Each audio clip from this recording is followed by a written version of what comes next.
All right, so moving on to the final segment, I'll be sharing my contenders or pretenders in the Eastern Conference. In this segment, I'll be mentioning the top 10 teams that are currently in the Eastern Conference that would have the chance to play in the play-in tournament or be in the NBA playoffs if the season ended today. So starting off with the number 10th seed in the Eastern Conference right now will be the Toronto Raptors. I do believe that they will be pretenders in the second half of the NBA season. The chemistry is not there this season. They find themselves currently 27-31 in the conference, 10th in the conference overall. I'm really surprised that they did not get any trades done during the NBA trade deadline to help further this team, to help them compete for a championship or compete to be a playoff team this NBA season. They have Siakam still. They still have Fred VanVleet from that championship team just a few years ago. So them guys know what it takes to be a champion and what it takes to compete in the playoffs. And I'm surprised they did not get any help for these guys to at least make a run in the second half of the NBA season. They're definitely going to need to show a lot more heart. Definitely need to be a more competitive team in the Eastern Conference for the second half of the season if they want to become contenders instead of pretenders heading into the second half of the season. The Washington Wizards, I do believe this team are pretenders. Really don't see much potential in this current Wizards roster. They refuse to give Bradley Beal help over the years. Bradley Beal has been hungry, wanting to win a championship, and I give him credit. He's one of those guys that have been loyal to the franchise and want to win a championship with their respective franchise they started with, like Damian Lillard with the Trailblazers, like Giannis, who had finally paid off for him when he stayed loyal to the Milwaukee Bucks when he won his first championship a few years ago. It can work for some people, it can work, but majority of the time it can't work for people to stay loyal to one franchise when you're not getting the help. And Bradley Beal made the wrong decision signing that extension during the summer, and they're still not getting him help because he has a $250 million contract. There's really not much money to go around and go get guys that can help you win a championship. The best thing that this Wizards team can do right now to get better for the second half of the season is acquiring John Wall if his contract is outbought by the Houston Rockets. So that goes to show you that the Wizards won't be competing for a championship. Back to Bradley Beal. I love Bradley Beal as a player. He's the highest paid player in the NBA, but is only averaging 22 points per game. That's ridiculous to me.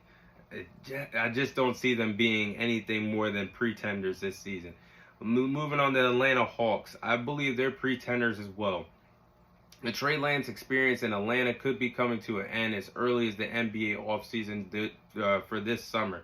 The team has not looked the same since going all the way to the Eastern Conference Finals just a few years ago in the 2021 season. There's a lot of problems in Atlanta. A lot of ownership problems. Trey Lance has been butting heads with the coaching staff. There's been a lot of there hasn't really been any chemistry going on the court. This NBA season did not get any help for Trey Lance for the NBA trade deadline. If there's no chemistry, I don't believe there's going to be any playoff success. So I do believe that they will be pretenders. Moving on to Miami Heat. I do believe that the Miami Heat will be contenders, not to be on the bias side of things, but you can never count out that Miami Heat team. They're currently, as I record this video, they're currently the sixth best team in the conference, but you still can't count them out. Jimmy Butler, Bam Adebayo, Tyler Hero, Eric Spoelstra, one of the best coaches in the NBA, have the roster, have the playoff experience, have the experience to go deep on a playoff run. Ever since Jimmy Butler has came to Miami, the Miami Heat have always been in the flow. His first year in Miami, they were 2 games shy of winning the NBA title in the NBA Finals. Last year, they were just a game away from getting back to the NBA Finals. So this team is always in the mix when it matters most. And they had the playoff experience to knock out anyone in the Eastern Conference come playoff time. They're usually a team that turns up the heat in the second half of the NBA season, and they're a whole different ball club at what they are in the regular season compared to what they are in the postseason. So you can never count this team out. And you move on to the Brooklyn Nets. I do believe they will be pretenders. They basically just blew up their entire team and they just blew up their chances of having winning a championship this year when they traded Kyrie Irving to the Mavericks and they traded Kevin Durant to the Suns. It's just not going to work out. They're not going to compete for a championship this year after trading their 2 franchise players. Currently find themselves a 5th seed in the Eastern Conference today, but that won't last long now that Kyrie and KD are both gone. I expect them to start putting more losses than wins in the win-loss column. So Brooklyn Nets will be falling off their pretenders. The New York Knicks, to me, I really can't label them as contenders or pretenders. This is the only team in the segment that I can't give it to them. They're on the fence to me. They're 50-50, but I will say they are a sleeper team. It could be someone that could catch a team by surprise in the first round of the playoffs. But the New York Knicks, I really do like their rotation of players that they have on a nightly basis on the floor. They have Jalen Bronson, now reunited with his college teammate at Villanova and Josh Hart, who they just acquired before the NBA trade deadline was over. They have R.J. Barrett still. They have Julius Randle, who was an all-star this year. So this team is, if they could keep up this intensity, they're a sleeper team, and this is going to be a team that nobody's going to want to see in the Eastern Conference in the first round. Cleveland Cavaliers, they are definitely contenders. Finally put together a great roster since LeBron James left for the 2nd time in his career from Cleveland after the 2018 season was over. The future looks bright now with Donovan Mitchell, Darius Garland, Jarrett Allen, Evan Mobley. Definitely will be making it past the first round of the playoffs and definitely will be a threat moving forward in the second round of the playoffs. The Cleveland Cavaliers are definitely contenders this season. Moving on to Philadelphia 76ers, I believe they are contenders. This team goes truly as far as what Joel Embiid carries them to. We saw that last year in the second round of the playoffs when they were playing against the Miami Heat. When Joel Embiid was unavailable for those first 2 games, that really hurt their chances of getting to the Eastern Conference Finals. And then Joel Embiid wasn't at 100%. He was playing with a mask on. Wasn't playing his best basketball in the second round against the Miami Heat. So that team crumbled when Joel Embiid couldn't show up, and James Harden was nowhere to be found. He was MIA the whole second round of the playoffs. So that shows me as far as Joel Embiid can, this good team goes as far as Joel Embiid can take them. But they're a more physical team this season. I believe they are a better team. There's no more the Ben Simmons distractions. They had acquired P.J. Tucker in free agency. He gives them a lot of intensity on the defensive side of the ball on a nightly basis. Tyrese Maxey has definitely evolved to be a young, gritty point guard in this league. James Harden is in shape and looking like a guy that can elevate your team on a nightly basis as well. Not at that MVP level anymore, but at that all-star level.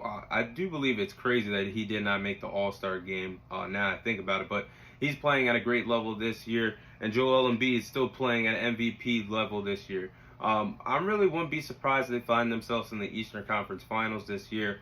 They have the team to do it. They have the coach in Doc Rivers to do it if he could get over the hump. Has not been able to make it out of the second round of the playoffs for a decade now. He sounds like my Dallas Cowboys, but this team really wouldn't surprise me if they can get to the Eastern Conference Finals this year. Moving on to the Milwaukee Bucks, I find them as contenders. I believe they can hang with anybody on the NBA on a nightly basis when healthy and when all their top guys are on the floor. Just acquired Jay Crowder from the Brooklyn Nets. Just got even a little bit better at the NBA trade deadline. When you can never count these guys out, when Giannis, Drew Holiday, Chris Middleton are all on the floor, they all have the experience of what it takes to be an NBA champion, what it takes to go on a deep playoff run. And I could definitely see them winning another title in the near future. This team is the second best team, in my opinion, in the Eastern Conference right now, compared to the team I'm about to name. And the Boston Celtics, you guys know they're already contenders. Currently the best team in the NBA and currently the best team in the Eastern Conference right now with 41 wins and 16 losses. To me, they're the odds-on favorite, and to Vegas and all the betting apps right now, they're the odds-on favorite to make it to the NBA Finals, let alone win the NBA Finals. They can currently close it out this year and win a championship this year. Jason Tatum is playing at an MVP level this season. If you want my vote for who can win the MVP this year, Jason Tatum is definitely my top first pick for guys who I believe could win MVP this year. This team has actually picked off right where they left off last year as well. After falling 2 games short of winning the NBA Finals, losing to the Golden State Warriors 4-2 last year. This team is the scariest team in the league right now, and they are definitely going to be contenders as long as that team stays healthy. But that is all the time I have for you guys today. Thank you guys for watching. Thank you guys for listening. This is your host, Thomas Tyree, signing off, and I'll see you guys on next week's episode.